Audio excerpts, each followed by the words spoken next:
Welcome to What's the Scenario with PLRB, where we explore claims and coverage scenarios relevant to insurance professionals. I'm Brennan McLaughlin. I'm Mike I'm Rose. Tim Havler. Oh no, I'm Tim Havler. Just the three of us today. So it is my honor to ask Brennan. So Brennan, what's the scenario? Thank you, Tim. Total Surprise Transportation obtained a series of workers' compensation, employer's liability, and commercial auto insurance policies from Unforgettable Insurance under a retrospective rating plan. Ooh. Under this plan, the insured promised to reimburse Unforgettable for its paid losses, including allocated loss adjustment expenses, on a monthly basis, and Unforgettable promised to recalculate premiums to reflect the actual payrolls. But in 2025, Unforgettable discovered that the insured had not been billed for any losses since 2021 due to a computer programming error. Unforgettable sent the insured a huge bill, but they don't want to pay. They want to forget about it, right? So I wanted to ask, have you ever had a bank error in your favor or to go in the other direction? On one of my very first jobs, I was being massively overpaid due to an accounting error. But I Nice. got that first paycheck. I took it right to my employer and said, "This does not seem right. Can you tell me how this is all working?" And they then issued me a smaller paycheck. Tim, that's funny because same thing happened to my daughter. She just started working full time in her job. Some of her, if she gets pulled into another shift, she might get some overtime pay. So she got paid and happily took her check, had it in her account, and then the next time they came around and said, "Oops, we overpaid you." So now we're removing that, and there was no real accounting of, well, what was I paid, what wasn't I paid. But yeah, what a surprise when all of a sudden your bank account is lower than you would expect. And thankfully, she didn't have any outstanding payments or bills out there that put her into trouble. But yeah, what an unfortunate situation to have your employer snag money from your account. But when I'm playing Monopoly board game, I keep the bank error in my favor. Any familiarity with these retrospective rating plans? Ever heard of this? I will say a little bit. Back in the day, we used to see it sometimes on workers' compensation, and I do remember the commercial auto one where wasn't so much retrospective as it was a reporting thing. So you always had to report like the cars that were out on your lot each month. And if you didn't got behind or didn't do it, there could be some issues with this same premium complications that arise if you're not doing your reporting like you should. Yeah, apparently with these plans, well, usually premiums are calculated based on, you got industry knowledge, you look at similar businesses. But under this kind of plan, at least the kind in this scenario, you have an initial premium that's assessed, but then it's adjusted based on the insured's actual losses. So it's actually more of a risk for these insureds because they might incur an unexpected number of losses. That's more of an incentive for the insured to invest in safety. Um, and I think you see them more, like you said, in workers' comp, um, where you might have a great deal of smaller losses that you somewhat expect. So, did you say something about allocated or unallocated or neither? Yeah, what's I up Yeah. with remember that? something about allocated. I was going to ask Right. about it. Yeah, that's the other underwriting term here. So loss adjustment expenses, I mean that phrase, you're talking about the expenses involved in adjusting a loss. So then we're going to add a word on the front there. You've got allocated loss adjustment expenses, or ALAE, and those are the costs associated with specific claims.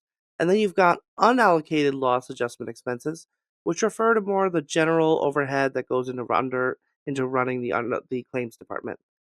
So these are just terms that underwriters use to analyze and estimate premiums, and they come into play in these retroactive plans. Yeah, and one really interesting thing about this particular scenario, the way they structured this plan, you have the insured paying the insurer back for some losses. Why do you think that might be? Any thoughts? I can only think maybe if it's like a really long tail claim that takes a long time to settle, maybe, or if you have an experience worse than expected in the premium amount. I don't know, Brennan. I'm at a loss. You're right onto it, Mike. All right. Yeah, these are claims with really long tails, take a long time to settle, and that presents a cash flow issue. With these claims, the insured can hang on to their cash right up until the claim settles rather than spending their reserves throughout the process. Um, Now, in this case, we had an argument that, because the insurer had this error, now the insured has to pay. The insured's arguments in this case came down to some legal doctrines. Some legal doctrines, some really weird names, All right. continuing with some weird vocab in this episode. Laches, equitable estoppel, unclean hands. Hmm. Yeah. Sorry, this is more of a quiz or trivia type episode. Any familiarity with latches? Well, I do know if you have unclean hands, those leeches might attach to you, and yeah, they're real bloodsuckers. Is that what we're talking about? Yeah, Leeches? yeah, leeches. And I don't know where equitable estoppel will come into it, Yeah. but yeah. The- I think latches sounds like lax, and it's the same concept. But I cheated on this one, so Oh, go ahead, Brennan. All right, Tim, you're got the etymology down there. Maybe you take Latin at all? Um, No, oh, no, did okay. you? Yes, yeah. Oh, oh, Uh, cool. yeah. fancy. Look Uh, at that. But they got the same connection. It you're lax about your legal duty. Latches is when you got a plaintiff that delays in bringing suit, sitting on their rights. To invoke this legal doctrine, defendant has to prove by preponderance of the evidence that the plaintiff delayed filing suit for an unreasonable, inexcusable length of time from the time the plaintiff knew or should have known of its claim against the defendant. And second, that delay needs to result in a material, usually financial, prejudice or injury to the defendant. And one interesting piece of case law was that a mere statement that the funds should have been due, were spent elsewhere is not sufficient for the purposes of latches. So you can't just say, well, you waited too long to sue me. I spent the money on something else. Um, that's not enough to establish this particular doctrine. And I can see the insured's point in this one is you didn't bill me anything for what, 3, 4 years, and then all of a sudden you send me a big old bill. I would be feeling a little like there was some leeches involved there. Wonder though, is negligence enough, or is it they had to have known about it and they still sat on their hands? Yeah, well, I think it's knew or reasonably should have known. So you do get a little bit of that. I don't know if it quite is on how negligence would get involved, but it's not just that you knew it for sure. There's an element of you should have known what was going on here. Um, let's get into the second one, which is pretty similar. So I would say latches. You're talking about did they file a suit? Equitable estoppel is more about what they're saying. So equitable estoppel, say that 3 times fast, prevents one party who has made certain representations from taking unfair advantage of another when the party making the representations changes its position and there's prejudice on the party who relied on them.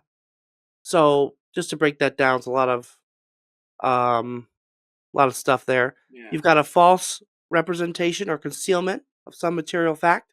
All right. You've got a lack of knowledge of the true facts on the parts of the actors. You've got the intention that it be acted upon. And you've got reliance on the party to whom the representation was made to their prejudice and injury. So this doctrine is kind of preventing people from saying something that somebody else is going to rely on and then taking it back later. Hmm. So in this case, it would be when they said, "Hey, you don't know anything this year. You're good." If that was the communication. Yep. Or even if the insured should have known that, hey, we had all these claims and I think I should have been billed.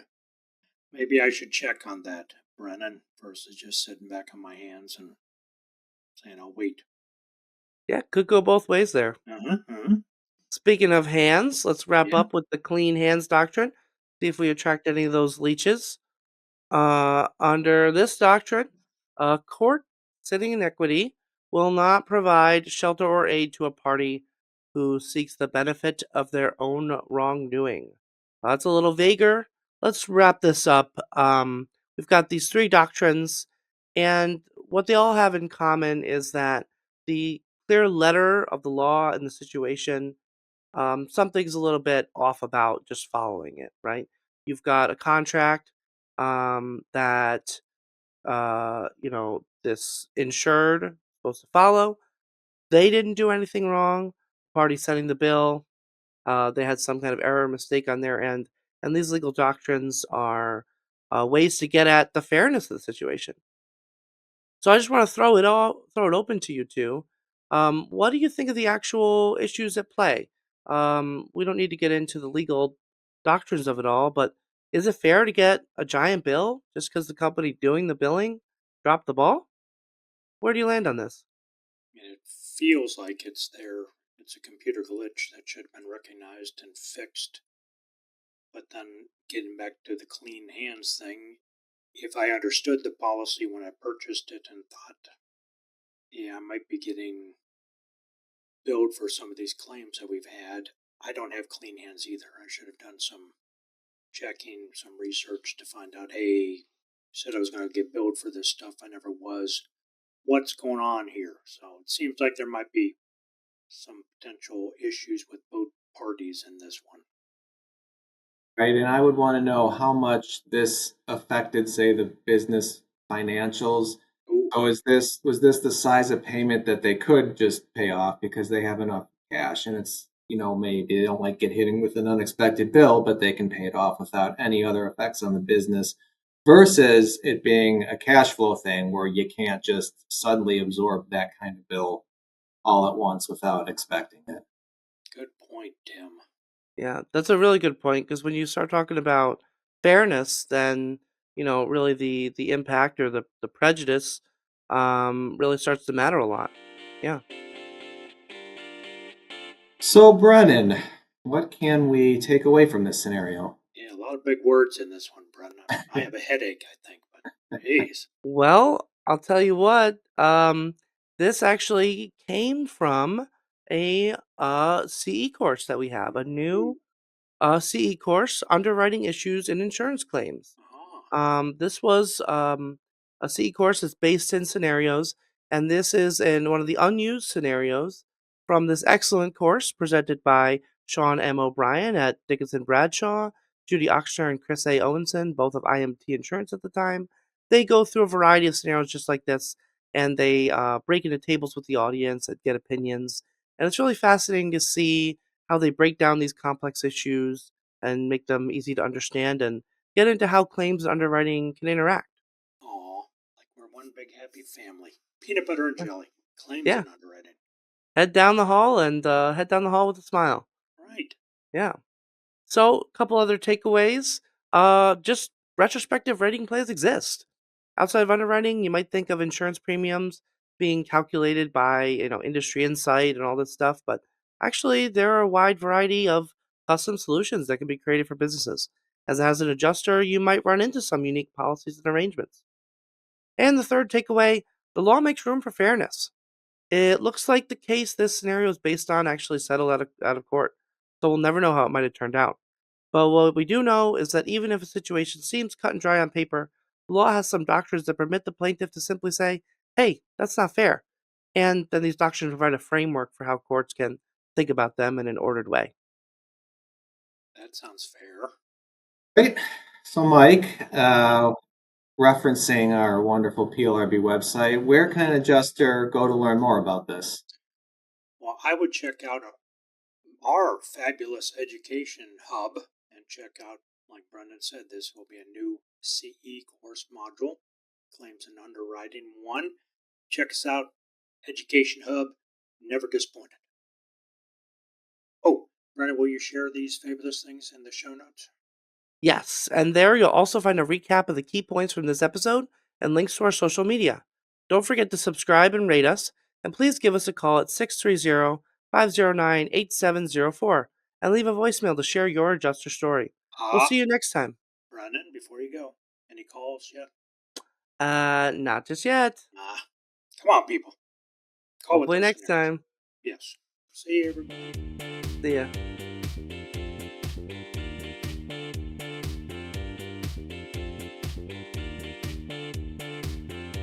The views and opinions expressed in this resource are those of the individual speaker and not necessarily those of the Property and Liability Resource Bureau, its membership, or any organization with which the presenter is employed or affiliated.